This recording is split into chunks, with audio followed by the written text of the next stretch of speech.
Baiklah, pada video kali ini saya akan menjelaskan tentang sains, filsafat, dan agama. Mempelajari sains tanpa mengetahui filsafatnya tentunya kurang sempurna.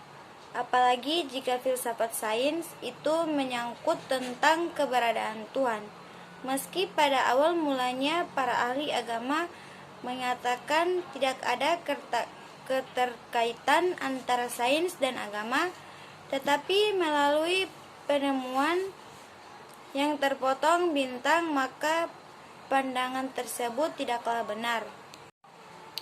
Sains adalah ilmu pengetahuan dipakai sebagai kata kolektif untuk menunjukkan bermacam-macam pengetahuan dan sistematik, objektif, serta dapat diteliti kebenarannya.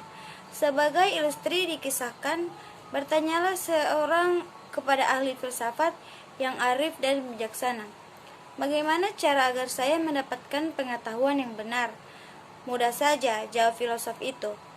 "Ketahuilah apa yang kau ketahui, dan ketahuilah apa yang kau tidak tahu." Dari ilustri itu dapat digambarkan bahwa pengetahuan dimulai dengan rasa ingin tahu dan merupakan hasil proses dari usaha manusia. Beranjak pada pengetahuan adalah kebenaran, dan kebenaran adalah pengetahuan, maka di dalam kehidupannya manusia dapat memiliki berbagai pengetahuan dan kebenaran.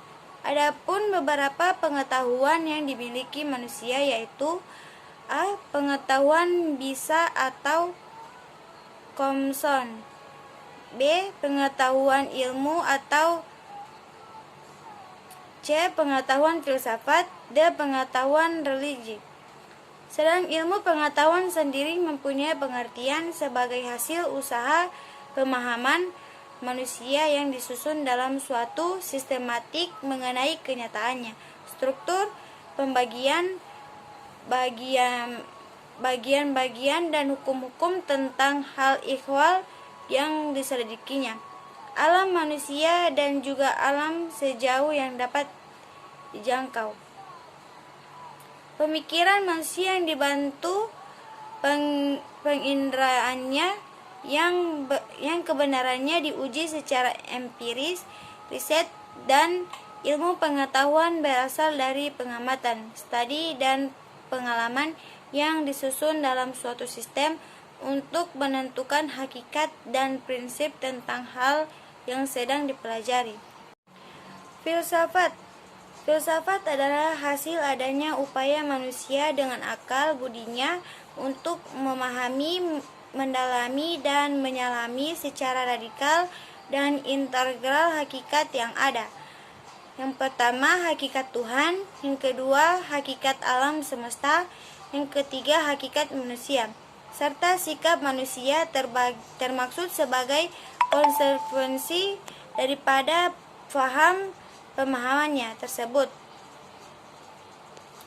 Menyatakan filsafat adalah hikmah yang merupakan pengetahuan otonom yang perlu ditambah oleh manusia sebab ia dikaruniai oleh Allah dalam akal. Filsafat diwajibkan pula oleh Al-Quran agar manusia dapat mengagumi karya Tuhan dalam persada dunia, sedangkan menurut Aristoteles mengatakan filsafat adalah ilmu pengetahuan yang meliputi kebenaran yang di dalamnya terkandung ilmu-ilmu metafisika, logika, dan retorika, etika, ekonomi, politik, dan estetika. Filsafat menyelidiki sebab-sebab dan asal segala benda. Filsafat adalah ilmu pengetahuan yang menyelidiki hakikat segala sesuatu untuk memperoleh kebenaran.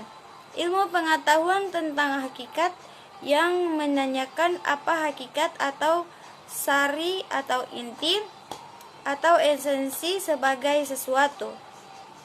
Hal yang menyebabkan manusia berfilsafat karena dirangsang oleh ketakjuban, ketidakpuasan, hasrat bertanya, dan keraguan kejadian-kejadian atau peristiwa-peristiwa yang dialami manusia dan dalam kehidupannya. Untuk itu, dalam berpikir filsafat perlu dipahami karakteristik yang menyertainya. Pertama adalah sifat menyeluruh, artinya seorang ilmu tidak puas lagi mengenal ilmu hanya dari segi pandang ilmu sendiri, tetapi melihat hakikat ilmu dan konstelasi pengetahuan yang lainnya.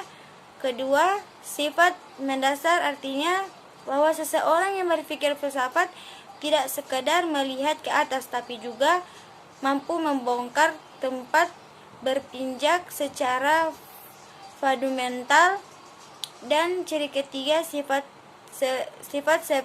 spekulatif, bahwa untuk dapat mengambil sesuatu kebenaran tidak perlu spekulasi.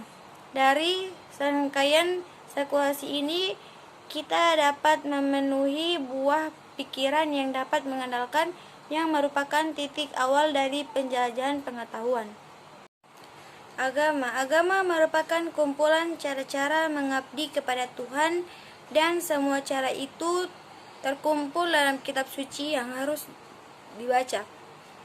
Di sisi lain, kata religi berlangsung dari religi yang berarti mengikat. Ajaran-ajaran agama memang mempunyai sifat mengikat bagi manusia. Seseorang yang beragama tetap terkait dengan hukum-hukum dan aturan-aturan yang ditetapkan oleh agama.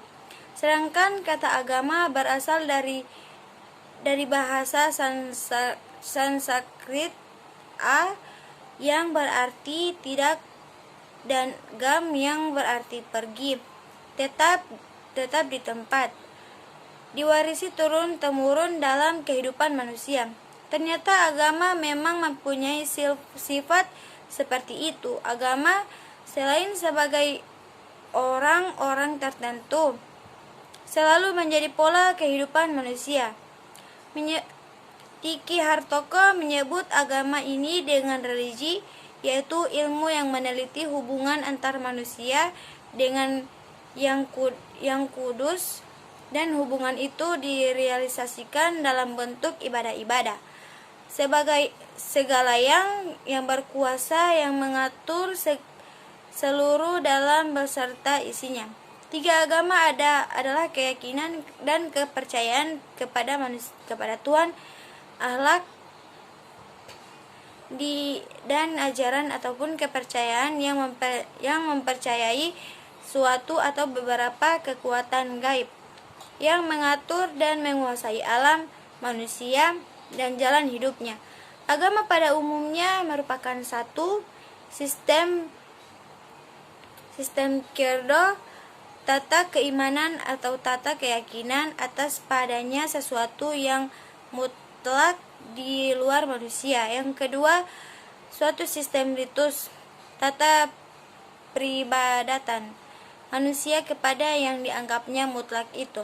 Ketiga, suatu sistem norma, tata kaidah yang mengatur hubungannya manusia dengan manusia dan alam lainnya, sesuai dan sejalan dengan tata keimanan. Baiklah, sekian video dari penjelasan sains, filsafat, dan agama dari saya. Sekian, wassalamualaikum warahmatullahi wabarakatuh.